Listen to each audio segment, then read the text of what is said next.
আপনি যদি বেশ প্রতিবার ঝাড়ুর মধ্যে এই একটি জিনিস রেখে দিতে পারেন, তাহলে কোটিপতি হতে আপনাকে কেউ বাধা দিতে পারবে না। আগে জানার আগে মা লক্ষ্মীর ভক্তেরা ভিডিওতে একটি লাইক করে ভিডিওটিতে জয় মা লক্ষ্মী লিখে কমেন্ট অবশ্যই করুন, যাতে মা লক্ষ্মীর আশীর্বাদ আপনার এবং আপনার পরিবারে থাকবে। আসুন জেনে নেয়া যাক, সবথেকে বেশি ধনসম্পদ কেবল সেই ব্যক্তিদেরই আসে যারা এই একটি জিনিস ঝাড়ুতে বেঁধে রাখেন।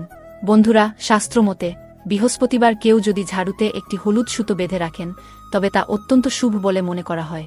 এটি করলে